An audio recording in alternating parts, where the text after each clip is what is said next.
কারো নজর খারাপ, তারে প্রস্তাব দিল, বাজে প্রস্তাব দিল যে আপনি এরকম এরকম আমার সাথে এরকম এরকম ইয়া করবেন, তাহলে আপনার আমি এত টাকা দিব, এই সেই এরকম বলে, অনেকে বলে। আমরা নারী, কারণ দেখা যাইতেছে অনেক বেচালারা খারাপ মন্তব্য করতে পারে, খারাপ ইয়া নিতে পারে, এর জন্য আমরা বেচালার বাসায় কাজ করতে চাই না।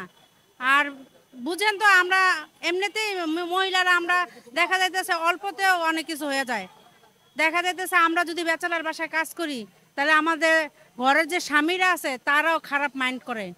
ঠিক আছে, যে কেন একটা পরপুরুষের বাসায় যা কাজ করবা, ফ্যামিলি বাসা থাকতে কেন তোমরা যে বেচালার বাসায় কাজ করবা।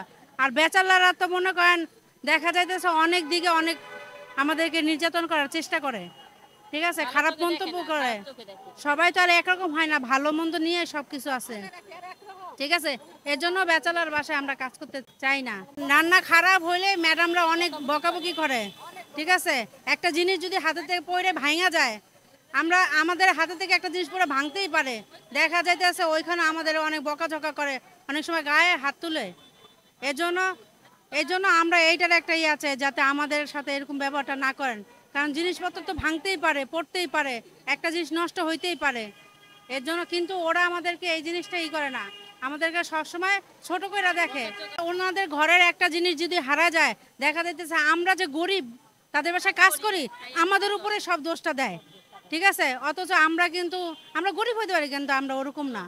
ঠিক আছে, দেখা যাইতেছে ওনার ছেলে মেয়েরা, ওনার আত্মীয় স্বজনরা এগুলো করে, কিন্তু ওই দোষগুলো আমাদের ঘাড়ে চাপায় দেয়।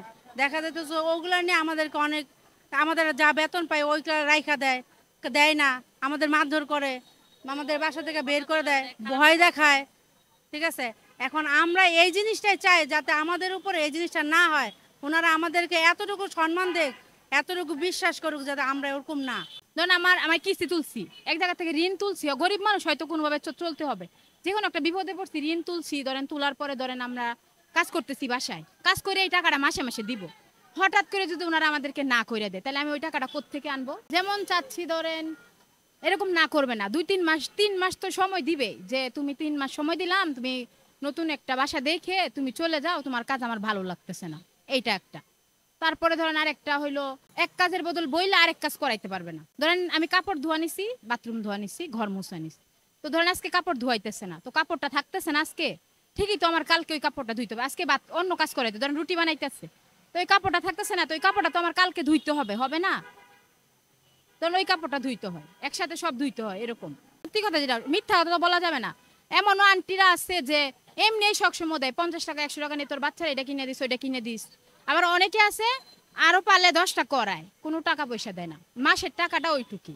ঈদেও আমাদেরকে কোনো বোনাস দিতে দেয় না, রোজার ভিতরে কোনো বোনাস দিতে চায় না কোনো, এমনও বাসা আছে। আবার অনেক বাসা আছে যে এক বাসা থেকে 20,000 পয়সা এরকম দিয়ে দেয়।